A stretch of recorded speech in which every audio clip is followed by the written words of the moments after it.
Maraming salamat po sa pagtangkilik ng ating video. Hinihikayat ko po kayong mag-like and subscribe para ma-update kayo sa susunod na nakabanata. Tara at umpisahan na natin. Wow! Nanginig ang katawan ni Daryl nang makita niya ang sitwasyon sa kanyang harapan. Hindi niya mapigilang huminga ng malalim. Nakita niya ang nagagandahang mga lamesa at upuan, kulay ginto ang magandang kwarto. Hindi lang iyon, mayroon ding nakakabighaning matamis na amoy ang silid. Tama, iyon ang silid pahingahan ni Laura. Nakita ni Daryl ang nakasinding kandila sa gilid ng ivory bed, sa kailaliman ng kwarto. Nakaupo si Laura sa higaan, mayroon itong baso ng wine sa kanyang magandang mga kamay. Bumubulong ito gamit ang sinaunang wika. SHT! Masyado ng gabi ngayon at hindi pa rin tulog si Laura. Umiinom at kinakausap niya ba ang sarili? Dumapo sa katawan ni Laura ang tingin ni Daryl. Maaaring niyang iiwas ang kanyang mga mata. Nang sandaling iyon ay nakasuot ng silk na pantulog si Laura. Hindi nito nagawang itago ang nakakakit na hubog ng kanyang katawan, napakaganda niya. Sa parehong sandali ay napansin ni Daryl na mukha itong malungkot. Umiinom siya ng wine, hindi niya ginalaw ang mga prutas, at ang ibang pagkain. Mayroong lungkot sa mukha nito. Naiisip ni Laura ang kanyang kapatid na si Mateo. Pareho silang lumaki nang nakasandal na isa't isa, mayroon silang malalim na relasyon. Nang patayin ni Daryl si Mateo ay labis na nawasak si Laura at nangako itong maghihiganti siya para sa kapatid. Nahuli niya si Daryl at napaghigantihan ang kapatid. Pero nakaramdam pa rin ng pagkawasak ang babae nang muli niyang maalala ang kanyang kapatid. Kapatid, alam mo bang pinaghigantihan na kita? Nakatingin sa ancestral tablet si Laura. Akala nito ay nakakulong pa rin si Daryl sa Purgatory Secret Tunnel. Walang tsansang mabuhay ito. Mahinang natawa si Daryl sa kanyang narinig. Ano? Nanginig ang katawan ni Laura. Lumingon ito para tingnan ang paligid ng silid. Nagulat ito nang makita niya si Daryl. Hindi ka patay? Gulat na sabi ni Laura. Nabigo ka ba? Nakita ang ngiti sa mukha ni Daryl habang dahan-dahan itong naglakad palapit. Mamatay ka! Narinig ang malakas na pagsigaw mula sa bibig ni Laura. Sumunod ay mabilis itong sumugod at nilabas niya ang kanyang espada at direktang inatake si Daryl. Hush! Ginamit ni Laura ang kanyang buong lakas sa ataking iyon. Makikita ng kahit na sino ang pag-iba ng hangin na nadaanan ng espada. Malamig na tumawa si Daryl at kasing tatag ng bundok ang pagtayo nito.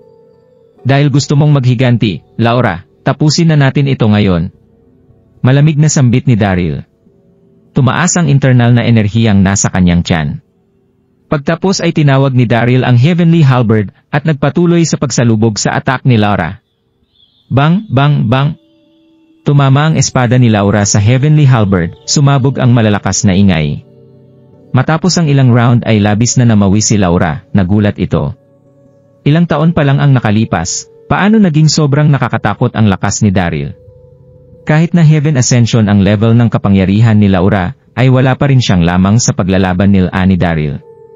Nang sandaling iyon ay sinuntok ni Daryl si Laura. Masyadong mabilis ang suntok na iyon, hindi ito naiwasan ni Laura.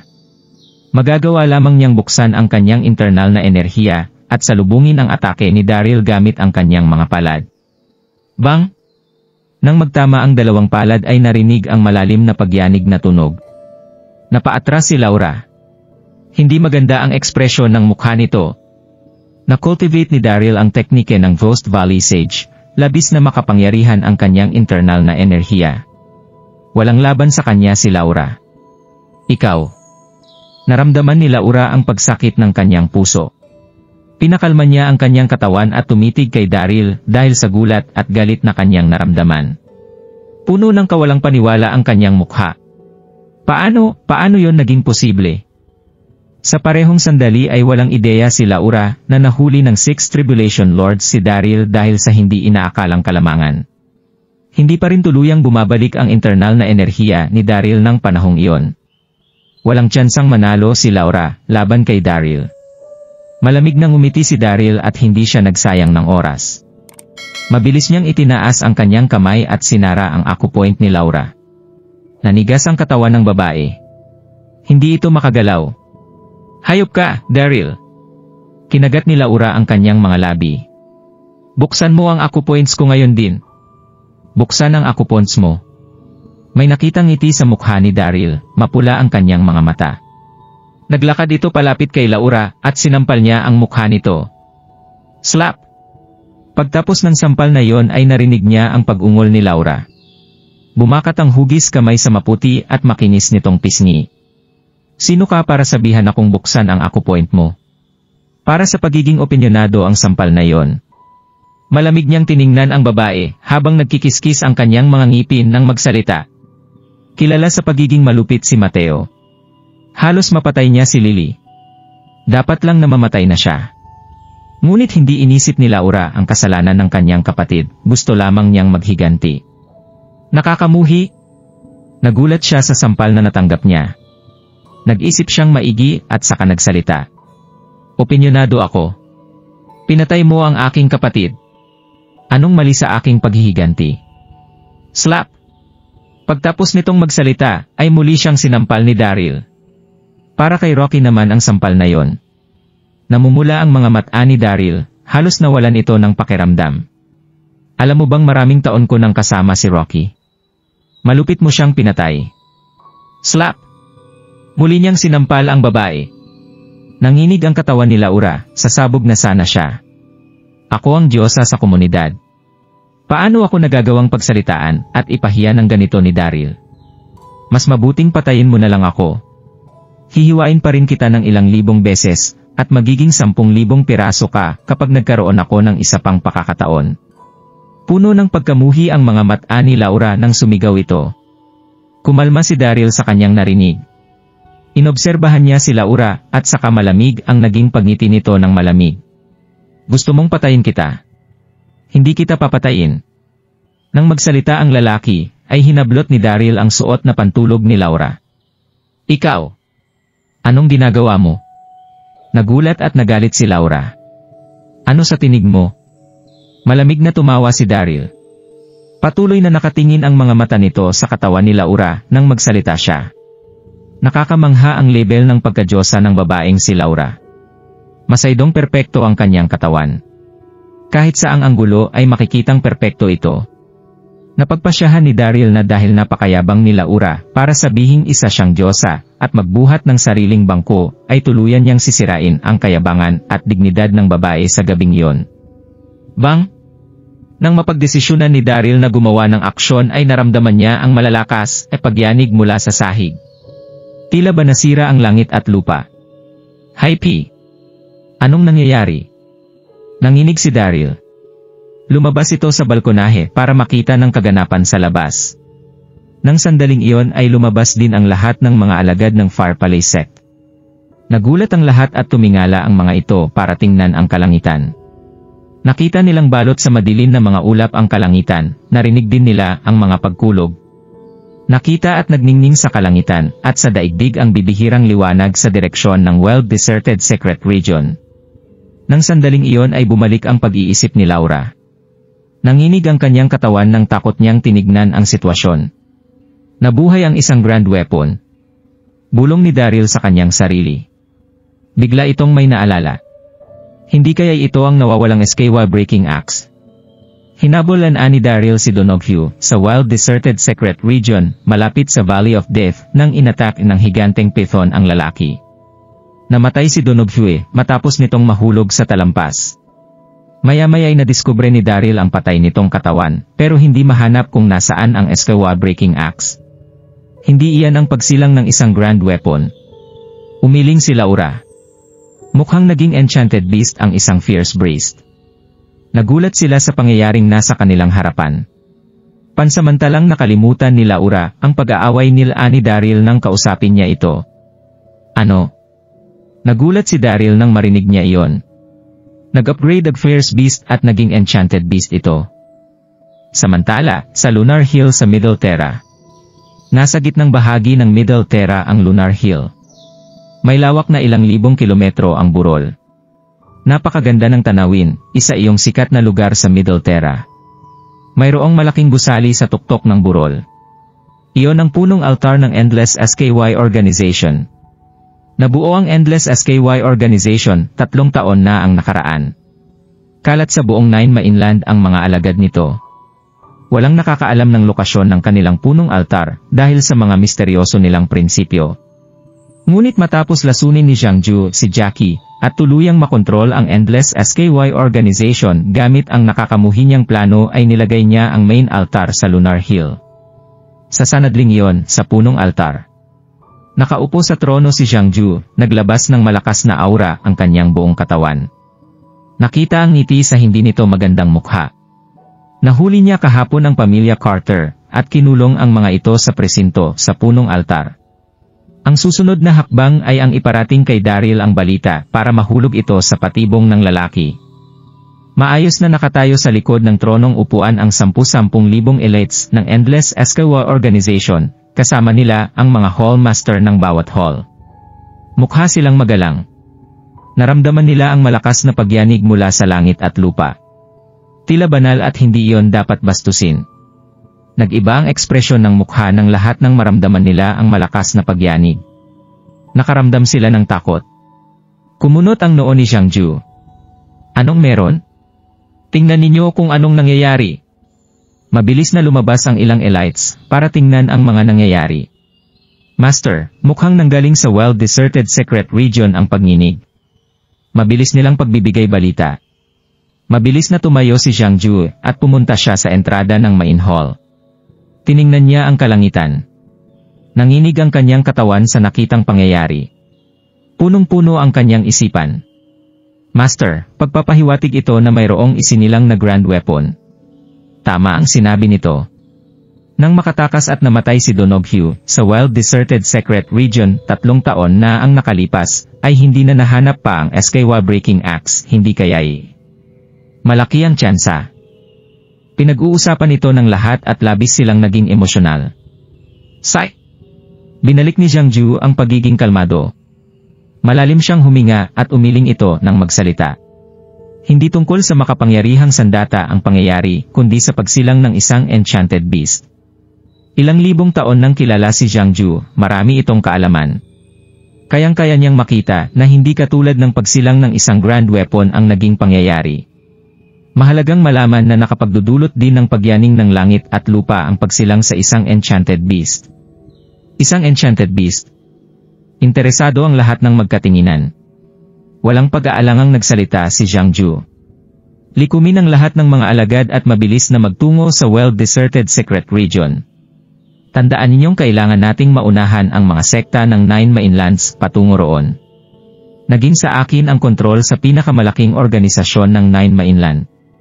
Ako ang magiging pinakamalakas na tao sa buong mundo kung mapapaamo ko ang Enchanted Beast. Kaya naman kailangan ko itong mapaamo bago ako maunahan ng iba. Hindi ko maaaring ibigay sa iba ang pagkakataong ito. Masusunod, Master. Makalipas ang kalahating oras matapos nilang likumin ang ilang 10,000 elites, ay pinamunuan sila ni Jiangju at mabilis na pumunta patungong well-deserted secret region. Matapos ang ilang oras na paglalakbay, sa wakas ay natunton nila ang Valley of Death sa wild-deserted secret region. Tama yon, ang pagyanig na gumulat sa langit at lupa ay nanggaling sa kailaliman ng Valley of Death. Sai! Humiga ng malalim si Jiangju nang tingnan siya ang tanawin sa Valley of Death. Pagtapos ay nagbigay ito ng mga matatag na pag-uutos. Putulin niyo ang mga puno at ilipat ang mga bato. Maglagay kayo ng pormasyon sa entrada ng lambak gaya ng aking pag-uutos. Matalino si Jiangju. Alam nitong di magtatagal ay darating ang ibang mga sekta. Hindi madaling pigilan ang mga yon. Ang pinakamainam na gawin ay ang gumawa ng pormasyon para harangin ang mga taong iyon. Sa ganon ay mabibigyan siya ng sapat na oras para mapaamo ang Enchanted Beast. Masusunod, Master. Sabay-sabay na sumagot at 10,000 mga alagad. Nagsimula silang magputol ng mga puno at ilipat ang naglalakihang mga bato sa ilalim ng mga pag-uutos ni Jiangju. Nagsimula siyang gumawa ng pormasyon. Ang pagyanig ay nagdulot ng kaguluhan sa buong Nine Mainland. Mabilis na nagtungo ang iba't ibang mga sekta at grupo ng mga mersenaryo papuntang well-deserted secret region. Nang sandaling iyon sa St. Firepalace sect. Sai! Huminga ng malalim si Daryl nang tingnan niya ang pangyayari. Unti-unti siyang bumalik sa wisyo. Naibalik na rin ni Laura ang pagiging kalmado. Kinagat niya ang kanyang mga labi at sinabing, "Nakakamuhi kang tao, Daryl. Ako ang gusto mo, hindi ba? Bibigyan kita ng pagkakataon ngayon." Nang magsalita si Laura ay bahagya siyang umatras at nagsimula itong tanggalin ang mga buttons ng suot niyang pagtulog. SHT! Nagulat si Daryl nang makita niya iyon. Anong binabalak niya? Sumuko siya sa pagdepensa at sinukuan niya ang sarili niya. Bang! Nagulat si Daryl, umatras sa ligtas na distansya si Laura at pinindot niya ang pindutan na nasa lamesa. Bumagsak ang malaking bakal na kulungan at nakulong doon si Daryl. Iyon ang patibong na ginawa ni Laura noon, gagamitin niya ito kung kailan kailangan. Sinubukang humanap ng oportunidad ni Laura matapos siyang kontrolin ni Daryl. Hindi nagdalawang isip ang babae, tumalikod ito at lumabas ng silid habang nakakulong pa si Daryl. Nakasara pa rin ang acupoint ni Laura, pero mayroon siyang paraan para mabilis itong mabuksan, ngunit nangangailangan ito ng napakalakas na internal na enerhiya. Alam ni Laura na mayroong White Lily Cold Flame si Daryl at hindi nito paproblemahin ang bakal na kulungan. Pero mayroon siyang sapat na oras para tumakas bago pa matunaw ang bakal na kulungan. Maghintay ka lang, Daryl. Hindi pa ako tapos sayo. Tinitigan nito si Daryl bago siya lumabas ng pinto.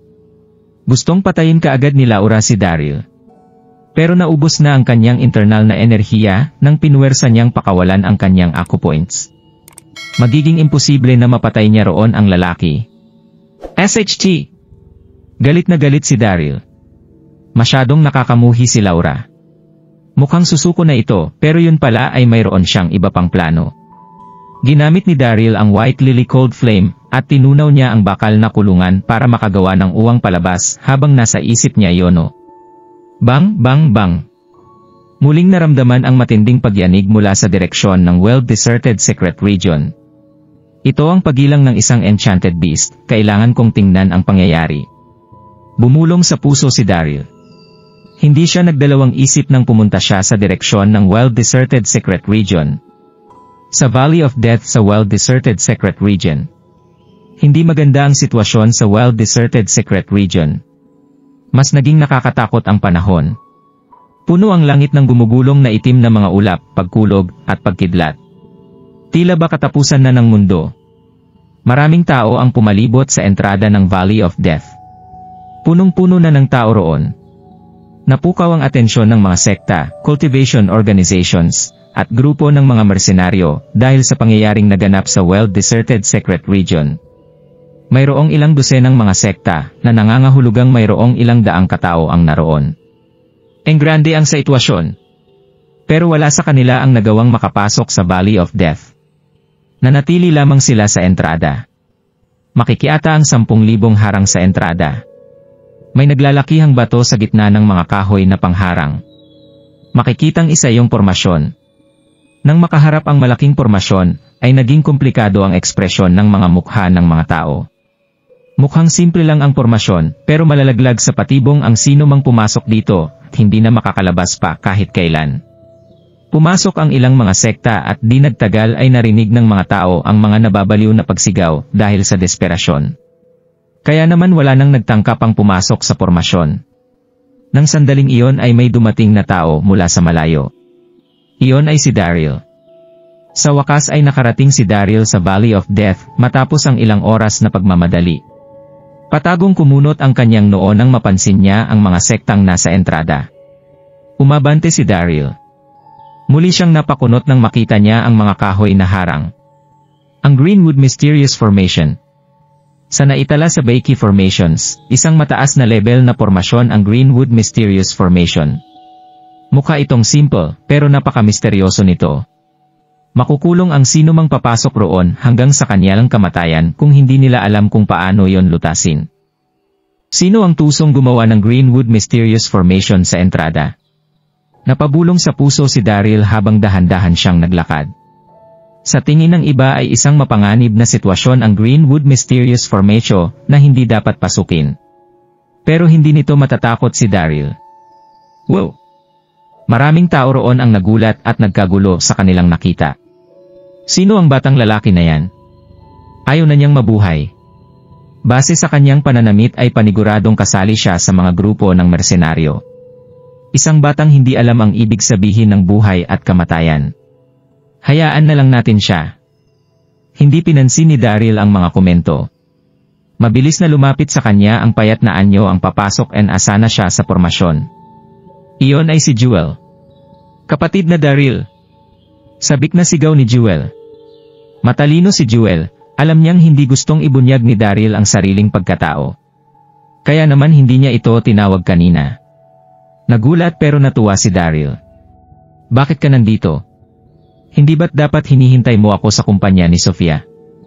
Mariing pinagdikit ni Sofia ang kanyang mga labi, at nagsalita ito na parang may sama ng loob.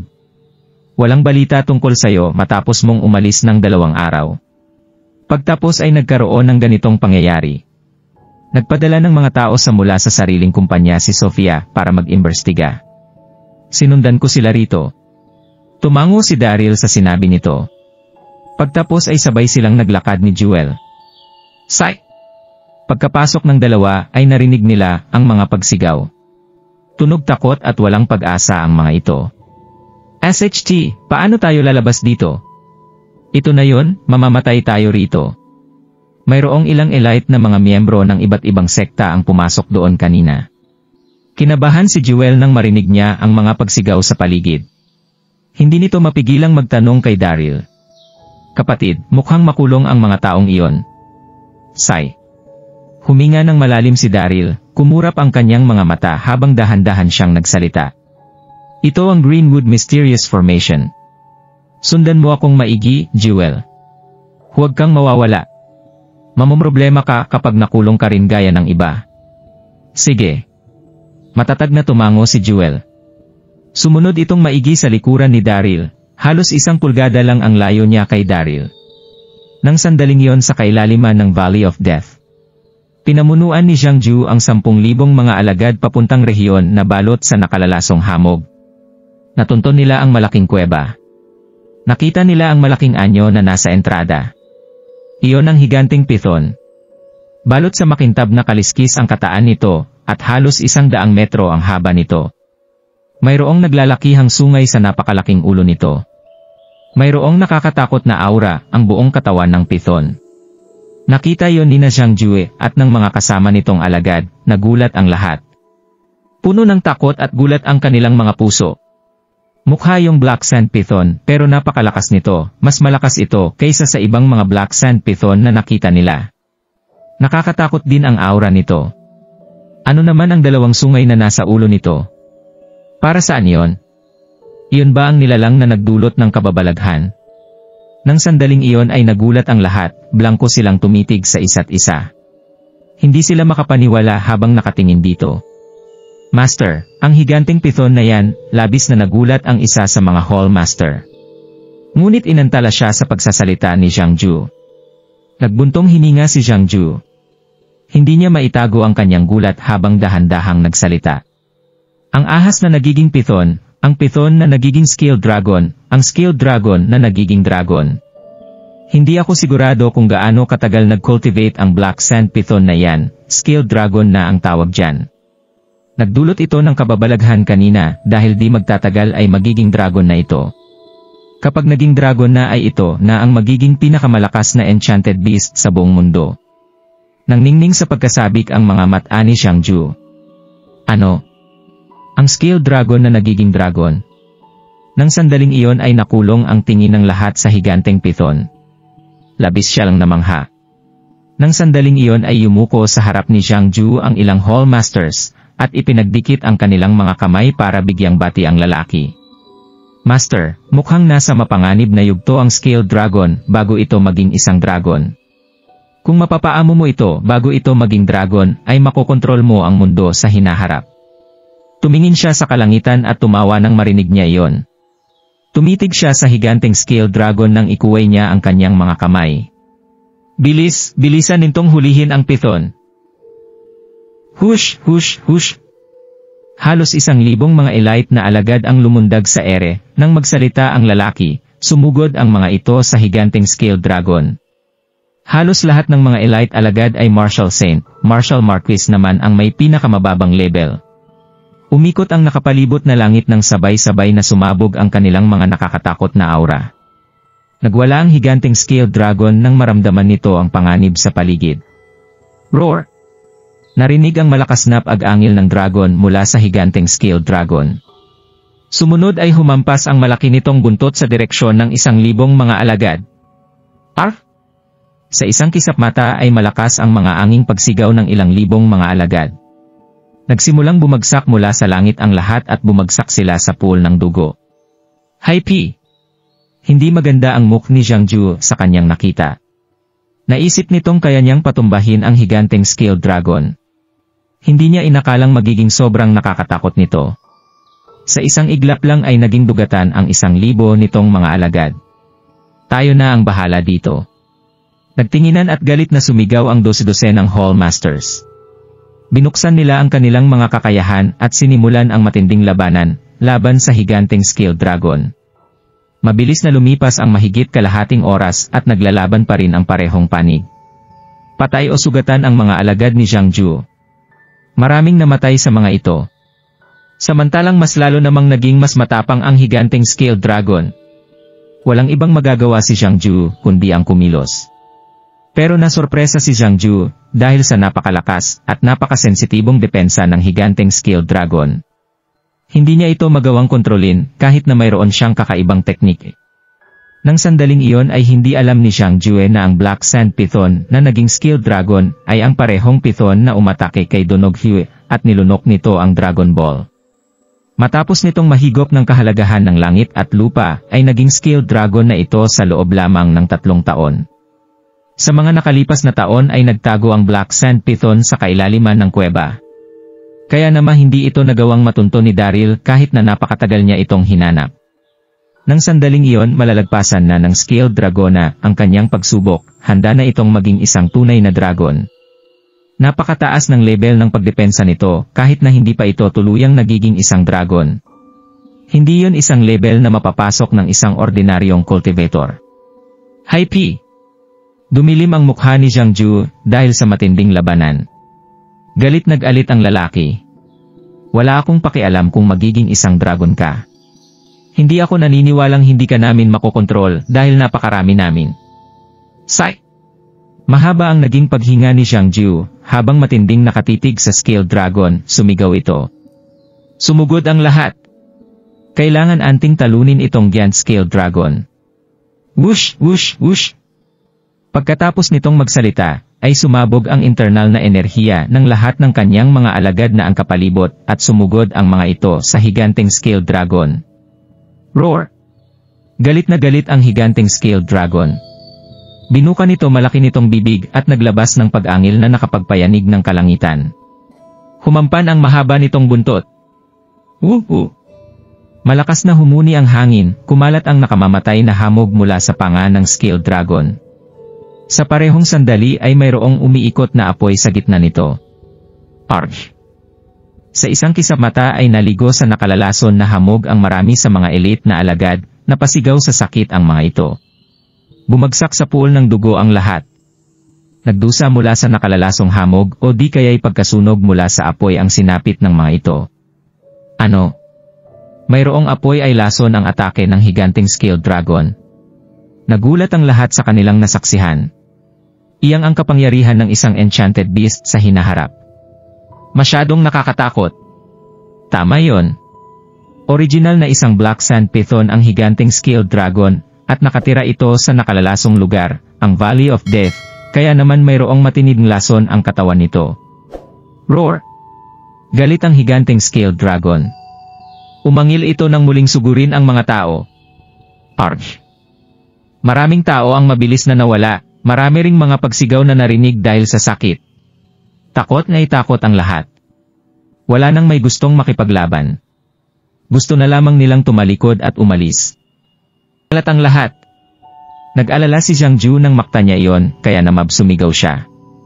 Kumalat ang mga natitirang alagad gaya ng inutos nito. Bumuo sila ng isang pormasyon at pinalibutan ang higanteng scaled dragon, pinamunuan sila ni Jiangju. Isang eksperto sa mga sandata si Jiangju. Binyayan din ito ng malaking kakayahan sa mga pamamaraan ng pormasyon. Nakakulong ang higanteng scale dragon at hindi nito magawang tumakas. Sugatan ang kanyang katawan at umagos ang sariwang dugo nito habang inaatak ito ng mga nakapalibot na lalaki. Halos nabalot ang buong sahig sa mapulang dugo nito. Malamig ang ngiti ni Xiangju, malakas niyang sinuntok ang gitnang bahagi ng bungo ng higanteng scale dragon. Bang! Kalahati lamang ng enerhiya ni Xiangju ang kanyang ginamit sa suntok na iyon. Gusto niya itong mahuli ng buhay. Ayaw niyang patayin ang higanteng scale dragon. Dapat malaman ng Lath na ilang libong taon nang hindi nakakakita ng dragona ng Nin Mainland. Sayang naman kung mabilis niya itong papatayin. Roar! Sumabog ang sigaw ng higanteng scale dragon nang suntukin ito. Puno ng dugo ang malaki nitong mga mata na hugis kampana. Kumuway ang buntot nito at sumugod kay Xiangju. Hindi ginamit ni Xiangju ang panganib. Kaya lamang nitong umatras. Mabilis ding nagtago ang mga alagad. Nagsandaling iyon ay nagsimulang magkaroon ng uwang sa matibay na pormasyon. Hindi nag-alangan ang higanteng dragon at ginamit nito ang oportunidad para makatakas at dali-daling pumunta sa kailaliman ng kagubatan sa Valley of Death. Sa isang kisap mata ay nawala ito sa paningin ng lahat. Bang! Dumilim ang mukha ni Xiangju sa kanyang nakita. Sinuntok nito ang malaking bato sa kanyang tabi. Sumigaw ang lalaki. Lahat kayo, habulin niyo ang scale dragon. Hindi madaling makasalubong ang isang enchanted beast na magiging isang dragon. Kailangan ko itong mahuli kahit ano pa ang mangyari. Samantala, ginabayan ni Daryl si Jewel palabas sa Poisonous Mist Region. Huminto si Daryl nang marating nila ang mukhang komplikadong kuweba. Naramdaman ni Daryl ang mapanganib na aura mula sa kanilang harapan. Sigh. Titigil na sana sa paglalakad si Daryl para mag-imbestiga. Nang biglang lumutang papunta sa kanila ang malakas na alon ng nakalalasong hamog. Mayroong apoy ang mapanganib na hamog. Nasorpresa si Jewel sa kanyang nakita at bigla siyang nagtago sa likuran ni Daryl. Hindi na nag-isip pa si Daryl. Binuksan niya ang kanyang internal na enerhiya at bumuo ng protective shield sa kanyang likuran habang tinatawag nito ang White Lily Cold Flame para mahigop ang apoy. Ano? Iyang ang White Lily Cold Flame. Narinig ang isang malalim na boses mula sa malapit. Sino? Sino yon? Nagulat at medyo umabante sina Daryl at Jewel. Nagulat ang dalawa sa kung ano ang nasa kanilang harapan. Nakita nila ang isang higanteng python na nagpapahinga sa ilalim ng malaking bato sa kanilang harapan. Balot sa dugo ang buong katawan nito, mahina ang aura ng nilalang pero mukhang matapang ang mga mata nito. Nakaangat ang ulo nito at mayroong mandirigmang aura ang katawan ng nilalang. Iyon ang higanteng scale dragon na hinahabol ni Xiangju. Hi P! Iyan ang higanteng scale dragon. Nakakapagsalita ba iyan? Bumalik ang tindig ni Daryl, nagulat ito. Alam niyang may abilidad na magsalita ang halimaw kapag narating nito ang partikular na level ng pag-cultivate. Katulad diyon ni Rocky. Kaya nitong makipag-usap kay Daryl kapag narating niya ang partikular na level. Pero pinatay ito ni Laura. Malinaw na nasa level na ng pagsasalita ang higanteng scale dragon na nasa kanilang harapan. Pero mukhang medyo pamilyar ang higanteng scale dragon na yan. Huminga ng malalim si Daryl nang titigan niya ang scale dragon. Sandali siyang huminto bago magtanong. Nagkita na ba tayo? Nagkita na ba tayo? Nagulat ang higanteng scale dragon. Tinitigan nito si Daryl. Patuloy ang pagkurap ng mga mata nito na tila may naaalala. Naaalala ko, ikaw ang malas na lalaki na nahulog sa bangin 3 taon na ang nakaliaps. Malas na lalaki. Napakunot ang noo ni Daryl. Hindi masaya ang lalaki nang tawagin siya nitong malas, pero hindi niya ito pinakita. Bumalik siya sa kanyang wisyo at nagsalita. Nasaan ang Dragon Ball? 3 taon ang nakaraan nang atakihin ng higanteng python na yon si Donoghu. Nahulog ito sa bangin at namatas. Sa panahong iyon ay aksidente ring nahulog sa bangin si Daryl. Sinubukan niyang hanapin ang higanteng python sa loob ng 3 taon pero nabigo siyang makakita ng kahit na anong bakas nito. Hindi niya kailanman inakala na magiging isang scale dragon ang higanteng python nang magkita silang muli paglipas ng 3 taon. Nagdulot din ito ng pangyayari at magiging isa na itong dragon. Dragon Ball. Tumawa ang higanteng scale dragon sa sinabi nito. Batang lalaki, 3 taon na ang lumipas. Sa tingin mo ba ay ibabalik ko pa sa iyo ang Dragon Ball? Naguluhan ang higanteng scale dragon, nagpatuloy ito sa pagsasalita. Itinadhana tayong magkita, kaya sasabihin ko sa iyo ang katotohanan. Noong lunukin ko ang Dragon Ball ay hinalo ko ito sa aking inner core. Nagawa kong maging isang scale dragon sa tulong ng enerhiyang mula sa Dragon Ball. Magiging dragon na ako ngayon. Sa madaling salita, ang Dragon Ball ay ang aking inner core. Mamamatay ako kapag binigay ko sa iyo ang aking inner core. Ano? Nagulat si Daryl, pero mabilis niyang naitindihan ang sitwasyon. Lahat ng iyon ay dahil sa Dragon Ball. Hindi nakapagtatakang napakabilis ng pag-cultivate ng higanteng python. Batang lalaki.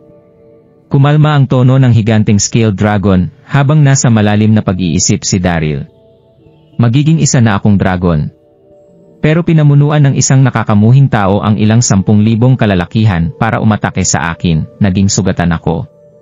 Kung papagalingin mo ako at tutulungang mag-transform, ay ipinapangako kung magiging enchanted beast mo ako. Anong masasabi mo? Hindi gustong kilalaning master si Daryl ng higanteng skate dragon.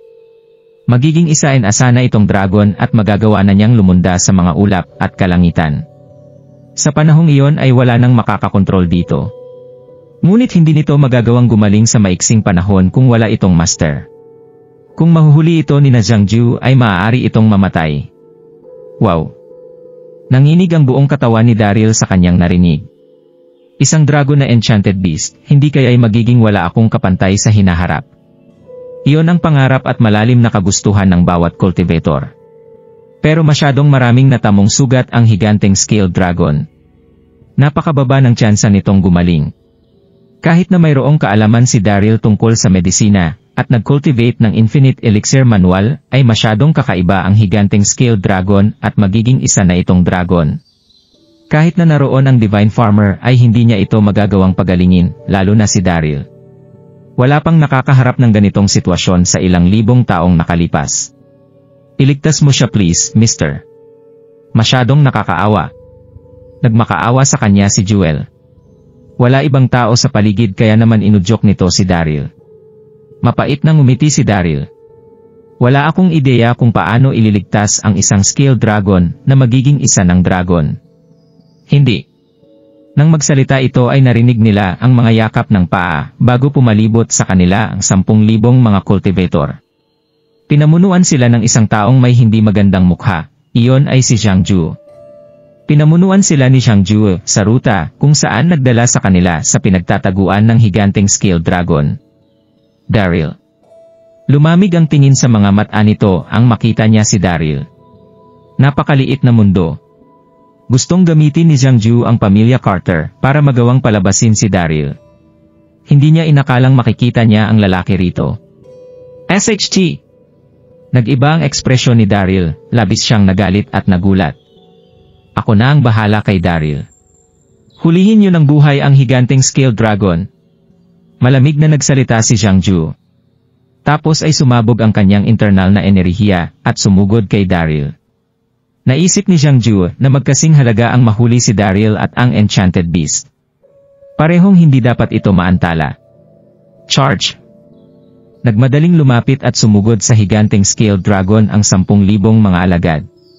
Kumunot ang noo ni Daryl nang makita niya iyon.